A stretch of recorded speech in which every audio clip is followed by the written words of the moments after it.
Last night, our country fell victim to a brutal terrorist attack once again. As a result, I have just chaired a meeting of the government's emergency committee, and I want to update you with the latest information about the attack.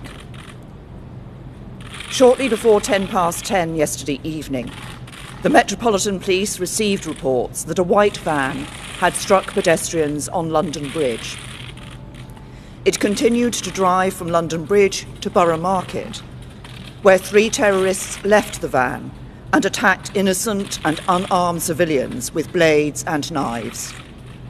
All 3 were wearing what appeared to be explosive vests, but the police have established that this clothing was fake and worn only to spread panic and fear.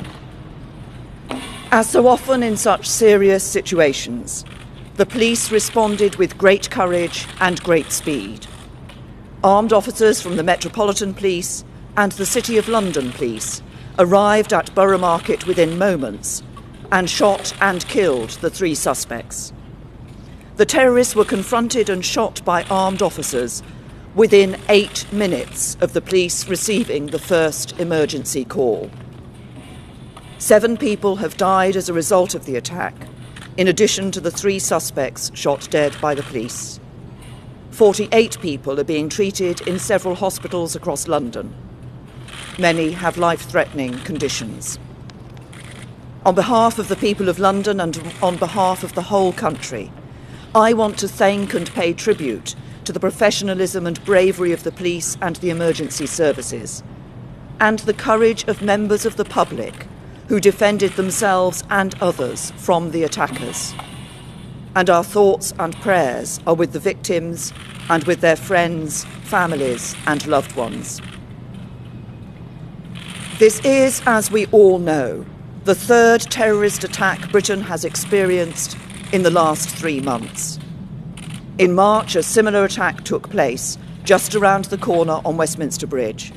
2 weeks ago, the Manchester Arena was attacked by a suicide bomber. And now London has been struck once more. And at the same time, the security and intelligence agencies and police have disrupted 5 credible plots since the Westminster attack in March. In terms of their planning and execution, the recent attacks are not connected. But we believe we are experiencing a new trend in the threat we face, as terrorism breeds terrorism, and perpetrators are inspired to attack, not only on the basis of carefully constructed plots after years of planning and training, and not even as lone attackers radicalised online, but by copying one another and often using the crudest of means of attack. We cannot and must not pretend that things can continue as they are. Things need to change, and they need to change in 4 important ways. First, while the recent attacks are not connected by common networks, they are connected in one important sense.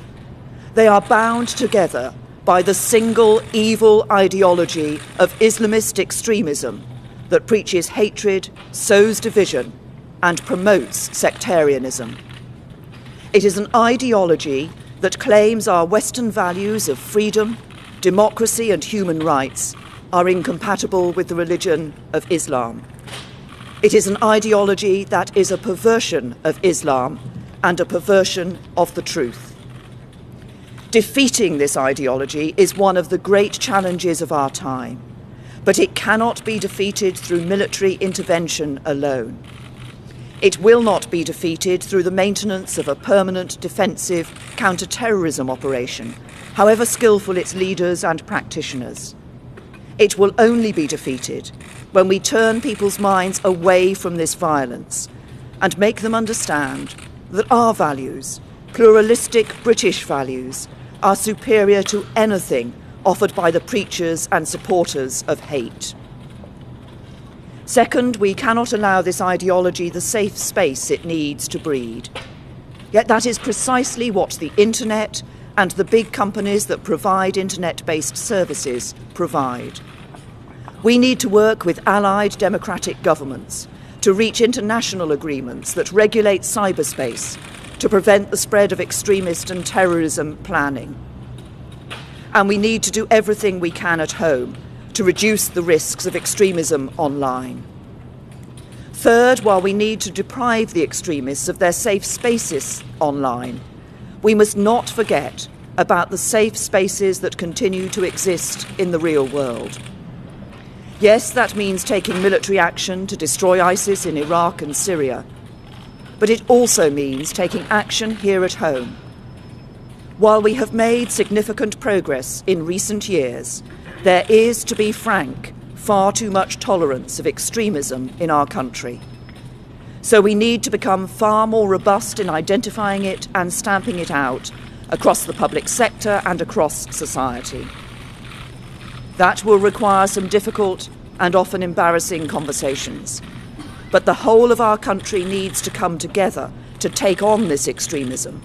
And we need to live our lives not in a series of separated, segregated communities, but as one truly united kingdom.